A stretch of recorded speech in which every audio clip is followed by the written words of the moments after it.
В эфире новости, в студии Сергей Михедов. Здравствуйте, вот основные темы. Лед крепчает, до 20 тонн увеличена грузоподъемность на переправе Якутск-Нижний Бестях. Программа соцгазификации продолжается. Сколько участков подключат к газу до конца года? Настоящий подарок. Ключи от долгожданных квартир получили в канун Нового года обманутые дольщики в Якутске. Контролирующим органам Якутии необходимо полностью поменять подход к наказанию за преступления именно через профилактику и предупреждение. Об этом говорил в своем послании Госсобранию глава Якутии. Айсен Николаев провел сегодня рабочую встречу с новым председателем Счетной палаты республики Аленой Федоровой. Необходимо усилить взаимодействие и консолидацию сил для проведения работы по профилактике и предупреждению нарушений, сказал Айсен Николаев. По словам Алены Федоровой, Счетная палата будет взаимодействовать с контрольно-счетными органами всех районов республики, оказывать им помощь, и одним из основных направлений станет предотвращение возможных нарушений использования бюджетных средств. Пенсионный фонд России перечислит январские пенсии в доставочные организации заранее, то есть в конце декабря, а банки, через которые миллионы россиян получают пенсии, должны сразу же перечислить деньги на счета пенсионеров, получающих свои выплаты с 1 по 10 января.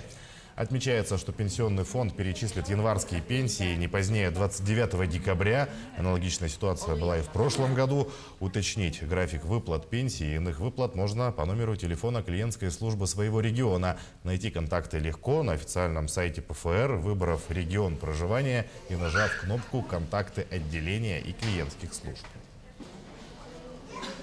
В новогодние путешествия по России отправятся в основном туристы, уже прошедшие вакцинацию и готовые предъявлять QR-код, отмечают представители туриндустрии. Активные путешественники заранее планировали поездку и сейчас уже готовы к различным требованиям, говорит генеральный директор туроператора «Дельфин» Сергей Ромашкин.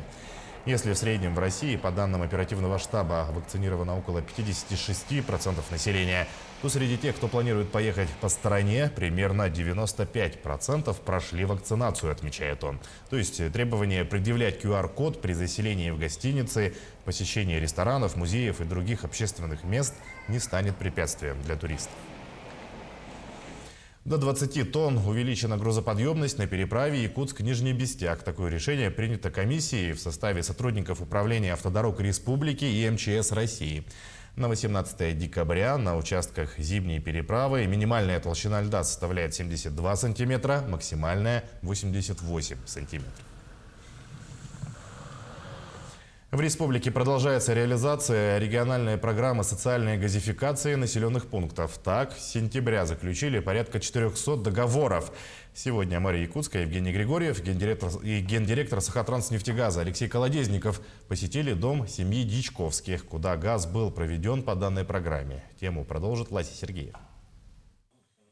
С момента старта социальной программы газификации было подано более 2000 заявок. На сегодняшний день подписано порядка 400 договоров, а пуск газа произведен в более 60 домах. На будущий год объемы будут расти, и вот если вспомнить, несколько лет назад подключение к газу было какой-то проблемой, которая оказалась нерешаемой. Сегодня государство берет на себя полностью эти обязательства. Если у вас есть жилой дом, зарегистрированный, то уже государство само подключит вас к газу. Стать участником социальной программы можно даже в том случае, если заявка была подана до начала ее реализации. Согласно условиям программы, тем, кто отправил заявку до 21 апреля 2021 года, осуществляется возврат денежных средств за подключение. Так, семья Дичковских отправила заявку летом. Их дом был подключен к газу в ноябре.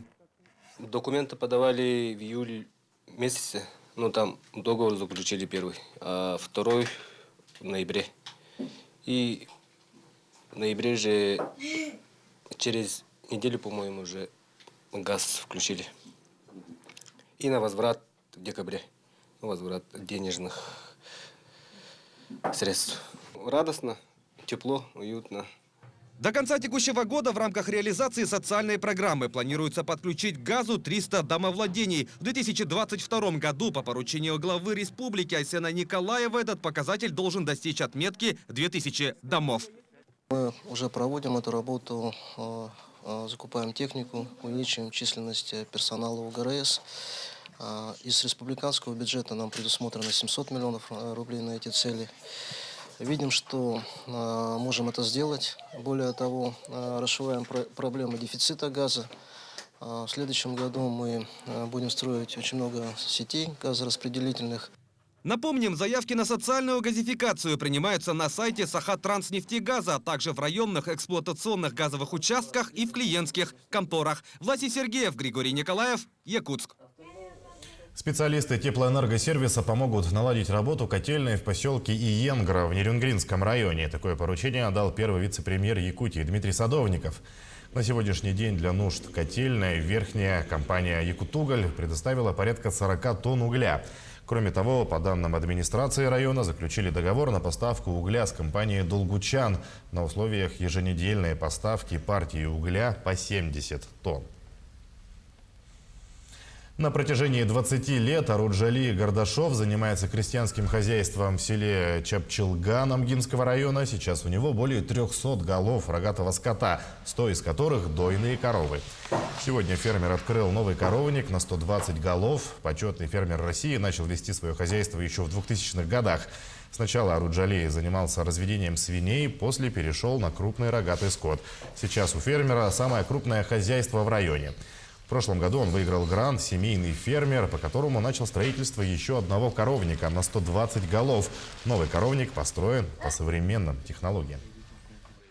Хозяйство у нас увеличивается, большое, поэтому мы вынуждены были на это хатон построить нынче. Если не построили бы, мы действительно не заехали бы, не смогли бы все это скотина поместить где-нибудь. Ну вот поэтому вынуждены были мы, чтобы в этом году обязательно, чтобы построить. Мы добились этого, построили. Поголовье у нас очень большое. Сейчас вот в этот новый хатон мы загнали 130 с лишним дойных коров только. А молодые, нынешние телята, прошлогодние, они вот еще вот на старом коровнике вот сюда поместили мы все. Там 200 с лишним. Настоящий подарок. Ключи от долгожданных квартир получили в канун Нового года обманутые дольщики дома по улице Каландрашвили, 38 в Якутске. Сегодня в торжественной обстановке ключи вручил первый зампред правительства Якутии Кирилл Бычков. Подробности в материале Ульяны Шагиной. Владимир Кривошапкин – врач-терапевт в селе Крест-Хальджай Тампонского района. Еще в далеком 2013 году он вступил в долевое строительство дома, не подозревая о том, сколько сил и средств он впоследствии потратит, ожидая долгожданного вручения ключей от собственной квартиры. Волнения, конечно, были. Даже были так, что хотел в денежном варианте взять. А потом думаю, с квартирой-то лучше будет. Дождусь. Вот, наконец-то дождался. И все это время вы ипотеку оплачивали, да? Ну, ипотеку и до сих пор. В этом году заканчивается ипотека. В сентябре 2022 года заканчивается ипотека. Строительство второй очереди 179-квартирного жилого дома было приостановлено в 2015 году. Компанией-застройщиком тогда являлась обанкротившаяся чуть позже Северная строительная компания во главе с директором Михаилом Мярикяновым. Фонд обманутых дольщиков включил тогда объект в свой реестр, и только после смены застройщика удалось достроить дом практически с нуля. Вы все видели, какого качества внизу подъезд с консьержем, с видеонаблюдением, энергоэффективный, с датчиками движения и экономии электричества. Конечно, это дом, который построен по всем нашим самым взыскательным современным требованиям. Ну и самое главное, взят и завершен был компанией. Поэтому я очень благодарен застройщику и, конечно, от души поздравляем жителей. На сегодняшний день в Якутии проблемными остаются еще 7 объектов, возводимых 4 застройщиками. В их числе и нашумевший долгострой по улице Кальвица, 18 в Якутске. Сейчас по этому дому ожидают решения наблюдательного совета о способе восстановления прав дольщиков. По 4 объектам уже реализуется на сегодняшний день механизм публично-правовой кампании. Застройщиком является Республиканский фонд. Права застройщика переданы ему, и на сегодня мы находимся на стадии подготовки проектно-сметной документации. 2 объекта нежилого назначения, это 1000 мелочей, рядом с автовокзалом, уже находятся на завершающей стадии. административное здание по улице Петра Алексеева, застройщик Чарон, будет завершен строительством в следующем году. В целом задача региона до 2024 года полностью закрыть вопрос со всеми обманутыми дольщиками. Ульяна Шагина, Григорий Николаев, Якутск. Родной язык – это основа культуры любого народа. Русский, якутский, ивенкийский, языковая палитра России многогранна. Всего же в нашей стране насчитывается около 160 языков. Об эффективных инструментах языковой политики в России, об опыте Якутии говорили на форуме в Москве. На что регионам стоит делать упор, знает Айсана Бурнашова. Онлайн-переводчики, языковые порталы, приложения – все в сети для удобства пользователя. Якутия, как мастодонт в IT, еще в 2008-м запустила Сахай-Википедию. Виртуальная энциклопедия около 14 тысяч статей. От исторических фактов до биографий. Все на якутском. На подходе вики-календарь и вики-цитатник. Мы стараемся делать Сахай-Википедию полезной для якутян прежде всего. Молодежь в первую очередь там находила какую-то информацию на родном языке. С прошлого года учить якутский язык можно и через Яндекс.Переводчик. С 98 языков мира веб-служба переведет нужное вам слово на якутский и обратно. Вклад в сохранение родного языка оценили и гиганты языковой политики. Безусловно, опыт очень хороший. Онлайн-переводчики, приложения, мультфильмы, контент различный, электронный, который будет интересен и привлекателен для носителей языков. Вот все эти вещи принципиально важны.